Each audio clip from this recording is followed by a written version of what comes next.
Good morning, class 3 students. Welcome to the next session of SST. And in this session, I am going to discuss with you our earth and the environment.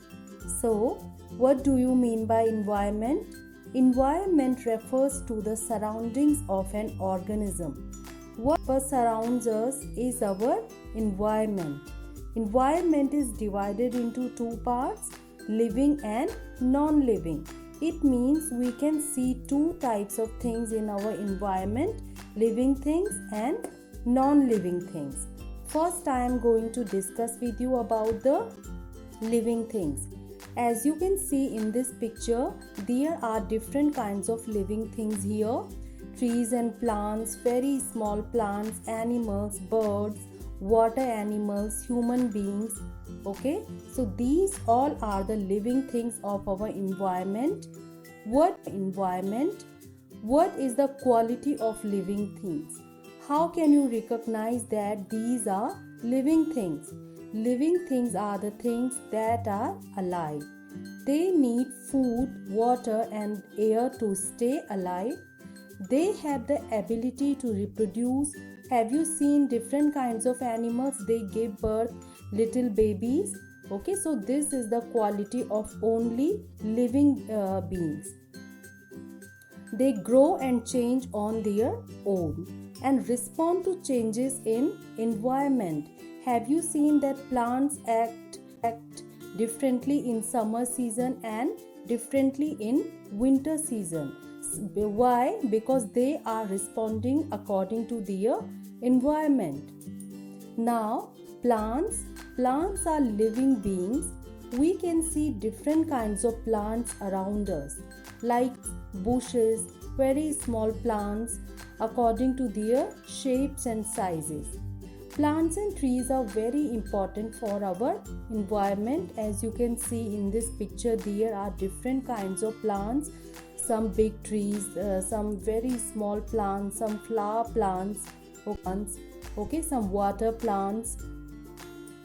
Now, animals, like plants, there are different kinds of animals found in our environment. Some are very big, like an elephant, and some are very small, like a mouse. Some move slowly, like a buffalo.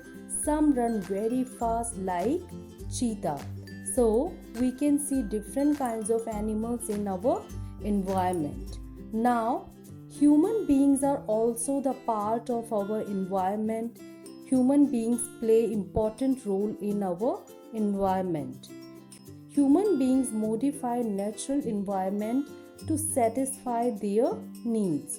For example, they make cars, mills, factories, and manufacture many products. In this way, our environment is changing at an increasing rate. Degradation has occurred especially in the last few decades due to rapid economic development. Now, it is globally recognized that certain human activities like burning of fossil fuels, petroleum gas, and coal in vehicles and industries have resulted in raising the mean temperature of the earth, and this is known as global warming. So, students, there is one word, environmental degradation. What do you mean by environmental degradation? Means the quality of environment is getting down because of all these activities of the human beings, like burning fossil fuels for running their vehicles, okay, for running the factories and mills. Human beings are using different kinds of fossil fuels like petroleum, coal.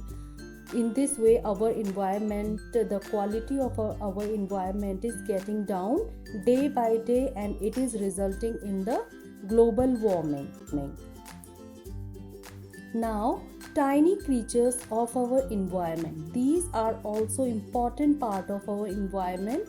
These tiny creatures like lizards, squirrels, mouse, small birds living on the trees, these are also the important part of our living environment. Now, I am going to discuss with you the non-living part of our environment, and that is land, rocks, air, water, soil, etc. These all are the part of our non-living environment. First, I am going to discuss with you air. A layer of air surrounds our earth. It is called the atmosphere. Air is the mixture of gases like oxygen, nitrogen, and carbon dioxide. You know, air is very important for and oxygen present in the atmosphere. It is very important for us because in breathing we inhale oxygen and we exhale carbon dioxide, and both the gases are present in our environment, in our atmosphere. Water is our basic need. All living beings, humans, animals, and plants need water to survive. We can see water in rivers, lakes, ponds, and oceans. Water for the surface of land is called the surface water. Next is, a healthy environment has clean air, water, and land. If we want that our environment should be neat and clean, it should be healthy for us. So we should make effort to keep our environment clean. So students, this is all about our environment. We discussed the part of the environment, different living and non-living things, what are living things, what are non-living things. Hope you enjoyed the session. Thank you for watching the video. Goodbye.